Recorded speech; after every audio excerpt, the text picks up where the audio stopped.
За та бүхний амар гэрээ би дотоод хэрэг сургуулийн цагдаагийн сургууль 348 дугаар дамжааны сонсогч Тэлэн байна.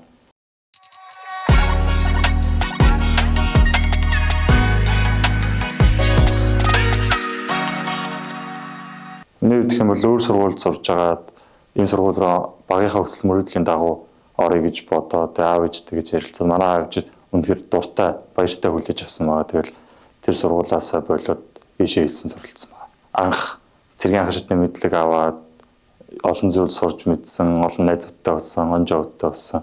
Үнэхээр надад миний хувьд бол үнэхээр сайхан гоё эс.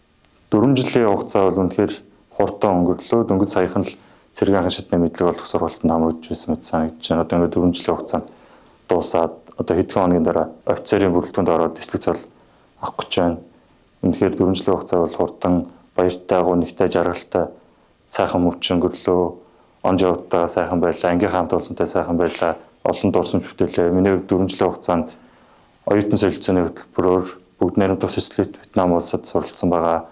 Мөн энэ сургуульд орж ирээд гарын талааны спортоор манай ангийн багш Онолбек манай ангийнхны ер нь хичээллүүлээ. Түүнээр түлхүү хичээллээд гарын талааны спортын дэд мастер цол хүртсэн байна. Тэгээ ангийнхаа найз Үлзиоттойгоо хамт бид хоёр хичээгээд их сургуулийнхаа алдрын тэмдгээр шигнэсэн байгаа. Хамгийн их хөлөөр дүрэл авдаг багш бол манай ангийн багш Онолбек багш маань. Гадна талааны спортоор хичээллэхэд мөн манай ангийнхныг түлхүү хөв нэмэр оруулсан. Манай ангиас одоо 2 дэлхийн аваргын мөнгөн медальтанд төрсэн байгаа. Манай ангийнхын ихэнх нь талаас илүү өвн гадна талааны спортын мастерын цол зэрэг хангасан хүмүүс байна.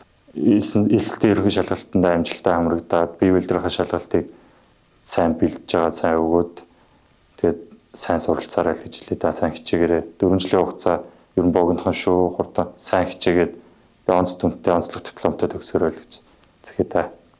Миний хувьд хэм бол энэ сургуульд орж ирснээрээ цэргийн болоод сургуулаараа бахархах мөчүүд гэх юм бол миний хувьд 1-р курст Монгол Улсын төрийн талбайны баярын парадад их сургуулаа төлөөлөн алхаж исэн байгаа. Тэр үед гэх юм бол одоо Монгол Улсын цэргийн дуулал одоо энэ жигсаалын марш, аяар нь Монгол Улсын цэргийн алхаа гişгээ одоо өөр улс орноос алхаа гişгээр манай Монгол улс бол үнэхээр онцлог, үнэхээр багтам сайхан харагддаг. Одоо жишээлбэл ер нь өглөөний нэгдэлтэнд жагсахдаа Монгол улсын төрийн дуулалыг сонсохдоо их омогшдог, цэргийн жагсаалд байхдаа их багталтай сайхан байдаг. Оройн тоондоо дуулаад алхах мөч үнэхээр сайхан байдаг. Энэ мөчүүдээр үнэхээр сайхан бахархдаг. Одоо ингээд миний энэ дурсамжууд ингээд дурсамж болоод үлдэх. Сайхан дурсамж болоод ингээд надад үлдэж байна. Миний би 2025-26 оны хичээлийн жилийн улиралд онцлог дипломтой төгсөж байгаадаа баяртай байна.